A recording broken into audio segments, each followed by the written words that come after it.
ಆತ್ಮೀಯರೇ, ನಂದರ್ಗಿ ಗ್ರಾಮ ಪಂಚಾಯಿತಿಯ ಸದಸ್ಯರಾದಂತಹ ದಾದಾಗೌಡ ಬಸವರಾಜ್ ಖಾನಾಪುರ್ ಇವರು ನಮ್ಮ ಮಾಧ್ಯಮ ಜೊತೆಯಲ್ಲಿದ್ದಾರೆ. ನಮ್ಮ ಮಾಧ್ಯಮದ ಪರವಾಗಿ ಸರ್ ತಮ್ಮನ್ನ ಹಾರ್ದಿಕ ಸ್ವಾಗತವನ್ನು ಕೋರ್ತೀನಿ. ನಮಸ್ಕಾರ ಸರ್. ತಾವು ರಾಜಕೀಯಕ್ಕೆ ಹೇಗೆ ಪ್ರವೇಶ ಮಾಡಿದ್ದೀರಾ? ರಾಜಕೀಯಕ್ಕೆ ಜನರ ಒತ್ತಾಯದ ಮೂಲಕ ನಾವು ಪ್ರವೇಶ ಮಾಡ್ದಂಗಿದೆ. ಅಂದ್ರೆ ನಮ್ಮ ಹಿಂದೆ ಜನ ಅದಾರ್ರಿ, ಮೊದಲು ನಮ್ಮ ತಂದೆಯವರಿಂದ ಬಂದದ್ದು. ಹಿಂಗಾಗಿ ಅವರನ್ನು ತಂದೆಯವರಿಂದ ನಾವು ರಾಜಕೀಯಕ್ಕೆ ಬಂದದ್ದು. ಜನರ ಒತ್ತಾಯ ಮೇಲೆ. ಸರ್, ಯಾವ ಒಂದು ಉದ್ದೇಶ ಇಟ್ಟುಕೊಂಡು ತಾವು ರಾಜಕೀಯಕ್ಕೆ ಪ್ರವೇಶ ಮಾಡಿದ್ದೀರಾ? ಉದ್ದೇಶ ಏನಿಲ್ರಿ, ಉದ್ದೇಶ ಅನ್ನೋದೇನಿಲ್ಲ, ಜನರ ಒತ್ತಾಯದ ಮೇರೆಗೆ ಬಂದದ್ದು. ಉದ್ದೇಶ ಅಂದ್ರೆ ಈ ಜನರ ಒಂದು ಒಳ್ಳೆ ಒಳ್ಳೆ ಕಾನ್ಸೆಪ್ಟ್ ಇಟ್ಕೊಂಡು ಒಳ್ಳೇದಾಗಬೇಕು ಅಂತಕ್ಕಂಥ ಒಂದು ಗ್ರಾಮದಲ್ಲಿ ಅಭಿವೃದ್ಧಿ ಆಗ್ಬೇಕು. ಮತ್ತೆ ನಮಗ್ ಕರೆತರದ ಕಾರಣ ಅಂದ್ರೆ ಗ್ರಾಮದ ಅಭಿವೃದ್ಧಿ ಆಗಿಲ್ಲ, ನೀವು ಬಂದ್ರೆ ಒಳ್ಳೇದಾಗ್ತದೆ ಅಂತಕ್ಕಂಥದ್ದು. ಆ ಒತ್ತಾಯದ ಮೇರೆಗೆ ನಾವು ರಾಜಕೀಯ ಬಂದ್ವಿ. ಸರ್, ತಮ್ಮ ಒಂದು ಬಾಲ್ಯ ಜೀವನದ ಒಂದು ಕಿರು ಪರಿಚಯನ ನಮ್ಮ ಮಾಧ್ಯಮಕ್ಕೆ ಹೇಳ್ತೀರಾ ಸರ್? ಬಾಲ್ಯ ಜೀವನ ಅಂದ್ರೆ ಈಗ ನಾವು ಹುಟ್ಟಿದ್ದು ಇಲ್ಲೇ ರೀ, ಕಪ್ಪನಿಂಬರಿಗೆ. ನಮ್ಮ ತಾಯಿಯವರ ತವ್ರ ಮನೆಯಲ್ಲಿ ನಾವು ಸಾಲಿ ಕಲ್ತೀವಿ, 3rd ಸ್ಟ್ಯಾಂಡರ್ಡ್ ತನ. ಅಲ್ಲಿಂದ ನಾವು 4ನೇ ತರಗತಿಯಿಂದ ಬಳ್ಳೊಳ್ಳಿ ನಮ್ಮ ಊರಲ್ಲಿ ಮಾಧ್ಯಮಿಕ ಶಿಕ್ಷಣ 5ನೇ ತರಗತಿವರೆಗೆ ಇತ್ತು. 5ನೇ ತರಗತಿಯಿಂದ ಬಳ್ಳೊಳ್ಳಿಗೆ ಹೋಗ್ಬೇಕಾಗಿತ್ರಿ. ಡೈರೆಕ್ಟ್ ಅಲ್ಲಿಂದ ನಾವು ಇಲ್ಲಿ ಬಳ್ಳೊಳ್ಳಿಗೆ ಟೀಚ್ ತರಿಸ್ಕೊಂಡು ಅಲ್ಲೇ ಕೈಲಾಗ ಚಾಲು ಮಾಡೋದು. ಮೊದಲನೇದಾಗಿ ನಾವು ಅವಾಗ ಶಾಲೆಗೆ ಹೋಗ ನಡ್ಕೋತಿ ಹೋಗ್ತಿದ್ವಿ. ಭಾಳ ಅಂದ್ರೆ ಭಾಳ ಹೈರಾಣ ಐತ್ರಿ. 7-8 ಮಾಡಿ ನಡ್ಕೋತ ಹೋದ್ವಿ. ಅಲ್ಲಿಂದ ಸೈಕಲ್ ಮ್ಯಾಗ SSLC ತನ ಸೈಕಲ್ ಮ್ಯಾಗ ಬಳ್ಳೊಳ್ಳಿಗೆ. ಅದಾದ ಮೂಲಕ PUC science Bijapur KCB college ಅಲ್ಲಿ ಅಡ್ಮಿಷನ್ ಮಾಡಿದ್ವಿ, 1st 2nd. ಅದಾದ ಮೂಲಕ ನಮ್ಮ ತಂದೆಯವರು ಸ್ವಲ್ಪ ಇದಾಗನ ಈ ಕಡೆ ನಾವು ಒಕ್ಕಲ್ತನಕ್ಕೆ ಬಂದು ಇಲ್ಲೇ ಕೋರ್ತಿಯಲ್ಲಿ BA ಮುಗಿಸ್ಕೊಂಡು ನಿಮ್ಮದೇ ಆದಂತ ಒಂದು ಹತ್ತಿರದ ಊರು. ಸೊ ಅದಾದ ನಂತರ ತಾವು ಮದುವೆ, ಆಮೇಲೆ ರಾಜಕೀಯ ಪ್ರವೇಶ ಮಾಡಿದ್ರು. ಮದುವೆ ನಮ್ಮ ಫಾದರ್ ಹೋದ ಮೂಲಕ ನಾವು ನಮ್ಮ ಮನೆಯಲ್ಲಿ ಸ್ವಲ್ಪ ಅಸ್ತವ್ಯಸ್ತ ಆಯ್ತು. ಹೀಗಾಗಿ ನಾವು ಅವ್ರು ತೀರೋದ್ಬೇಕು ನನ್ನ ಮದುವೆ ಆಯ್ತು. ದಾಂಪತ್ಯ ಜೀವನಕ್ಕೆ 2006. ಸಂತೋಷ ಸರ್. ಸರ್, ರಾಜಕೀಯಕ್ಕೆ ಬಂದ ನಂತರ ನಾವು ಗ್ರಾಮೀಣ ಅಭಿವೃದ್ಧಿಗೋಸ್ಕರ ಅಥವಾ ರೈತರಿಗೋಸ್ಕರ ಏನೇನು ಕೆಲಸಗಳನ್ನು ಮಾಡಿದ್ದೀರಾ? ಈ ನರೇಗಾ ಯೋಜನೆ ಅಡಿಯಲ್ಲಿ ಕೆಲವೊಂದು ಕಾರ್ಯಕ್ರಮಗಳು ಮಾಡಿದ್ದೇವೆ. ಇವು ರೈತರಿಗೋಸ್ಕರ ಅಂದ್ರೆ ಚೆಕ್ ಡ್ಯಾಮ್ಗಳು, ಮತ್ತು ರೈತರಿಗೆ ಈ ದಾಳಿಂಬೆ ಸಸಿ ನೆಡುವುದು, ದ್ರಾಕ್ಷಿ ಸಸಿ ನೆಡುವುದು, ಇವು ಕಾರ್ಯಕ್ರಮಗಳು ಮಾಡಿದ್ದೇವೆ. ಮತ್ತು ಇವು ಸಾರ್ವಜನಿಕ ಕಾರ್ಯಕ್ರಮಗಳು ಅಂದ್ರೆ ಚೆಕ್ ಡ್ಯಾಮ್ಗಳು, ಮತ್ತು ಸಮುದಾಯ ಕಣ, ಊರಲ್ಲಿ ಸಿಸಿ ರಸ್ತೆ, ಮತ್ತು ಈ ಅಭಿವೃದ್ಧಿ ಹಣ, SC/ST ಅಭಿವೃದ್ಧಿ ಹಣ ಯೋಜನೆ ಅಡಿಯಲ್ಲಿ ಈ ಟೇಲರ್ ಮಿಷಿನ್, ಸೋಲಾರ್ ಲ್ಯಾಂಪ್ ಕೊಟ್ಟಿದ್ದೇವೆ. ಸಂತೋಷ ಸರ್, ಬಹಳಷ್ಟು ಕೆಲಸಗಳನ್ನು ಮಾಡಿದ್ದಾರೆ. ಸರ್, ಇನ್ನು ಮುಂದೆ ತಾವು ಏನೇನು ಕೆಲಸಗಳು ಮಾಡ್ಬೇಕಂತ ಒಂದು ಯೋಜನೆಯನ್ನು ಹಾಕೊಂಡಿದ್ದಾರೆ, ಒಂದು ಪ್ಲಾನ್ ಅನ್ನು ಹಾಕೊಂಡಿದ್ದಾರೆ? ಇನ್ನು ಮುಂದೆ ಅಂದ್ರೆ ಈಗ ನಿರ್ಮಲ ಭಾರತ ಯೋಜನೆ ಅಡಿಯಲ್ಲಿ ಕೆಲವೊಂದು ಕಾರ್ಯಕ್ರಮ ನಡೆದವ್ರಿ. ಸ್ವಚ್ಛ ಗ್ರಾಮ ಅಂತ ಹೇಳಿ, ಈ ನೈರ್ಮಲೀಕರಣ, ಈ ಶೌಚಾಲಯಕ್ಕೆ ಹೆಚ್ಚು ಒತ್ತನ್ನು ಮಾಡಿದ್ದೇವೆ. ಈ ಕಾರ್ಯಕ್ರಮಗಳು ನಡೀತಾ ಇವೆ. ಊರಲ್ಲಿ ಈ ಒಂದು 12,000 ರೂಪಾಯಿ ಪರಿಹಾರ ಇದು ಅದ, ಅದಕ್ಕೆ ಶೌಚಾಲಯ ಕಟ್ಟ. ಅದನ್ನು ಕೆಲವೊಂದು 20-30 ಮಾಡಿಸಿದ್ದೇವೆ ಈಗಾಗಲೇ. ಸರ್, ಇದು ನೈರ್ಮಲ್ಯ ಒಂದು ಯೋಜನೆ ಬಹಳ ಒಳ್ಳೆಯ ಅಂತ ಹೇಳ್ತಿರಲ್ಲ ತಾವು? ಯಾಕಂದ್ರೆ ಹಳ್ಳಿಗಳಲ್ಲಿ ಸ್ವಚ್ಛತೆ ಅನ್ನೋದು ಬಹಳ ಮುಖ್ಯವಾದದ್ದು. ಈಗ ಎಲ್ಲ ಹಳ್ಳಿಗಳಲ್ಲಿ ಇದೇ ಪರಿಸ್ಥಿತಿ ಅದ. ನಮ್ಮಲ್ಲಿ ಅಂತೇನಿಲ್ಲ, ಎಲ್ಲ ಹಳ್ಳಿಗಳಲ್ಲಿ ಅದ. ಮತ್ತೆ ಸರ್ಕಾರ ಇದಕ್ಕೆ ಏನ್ ಮಾಡ್ಬೇಕಂದ್ರಿ, 12,000 ಕೊಟ್ಟರೆ ಸಾಲಂಗಿಲ್ಲ. ಫಲಾನುಭವಿಗಳು ಏನಂತ 12,000 ರೂಪಾಯಿದಾಗ ಏನ್ ಕಟ್ಕೊಳ್ಳೋಣ್ರಿ? ಈಗ 1,000 ಒಂದು ಶೌಚಾಲಯಕ್ಕೂ 1,000 ಇಟ್ಟಂಗಿ ಬೇಕು. 4,000-5,000 ರೂಪಾಯಿ ಹೋಗ್ತದ.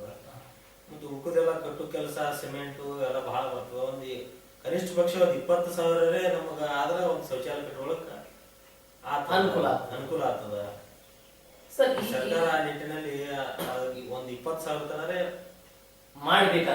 ಅನುದಾನ 20,000 ಮಾಡೇಬೇಕು. ಈ ಮಟ್ಟಿಗೆ 12,000 ರೂಪಾಯಿ ಆಗುದಿಲ್ಲ, ಆಗಂಗಿಲ್ರಿ. ಕೊಡ್ತಾರ್ರಿ. ಈಗ ನರೇಗಾ ಇದ್ರಾಗ ಅದು 5,000 ರೂಪಾಯಿ ಬರ್ತದ್ರಿ. ಅದನ್ನು ನರೇಗಾ ಇದ್ರಾಗೆ ಮಾಡ್ಕೊಂಡಾರ್ರಿ. ನರೇಗಾ ಕಾರ್ಯಕ್ರಮಗಳಿಗೆ ಹಾಕೊಂಡಾರ್ರಿ. ಲೇಬರ್ ಪೇಮೆಂಟ್ ಮತ್ತೆ ಎಲ್ಲ MIS NMR ಎಲ್ಲ ಉಳ್ಕುದ್ ಪೇಮೆಂಟ್ಗಾಗಿ ಒಂದು 5,500 ರೂಪಾಯಿ ಚೆಕ್ ಕೊಡ್ತಾರೆ. ಸೊ ಸರ್, ಇದರ ಜೊತೆಗೆ ಆ ಊರಲ್ಲಿ ನೀರಿನ ಬಹಳ ಅವಶ್ಯಕತೆ ಇರ್ತದೆ.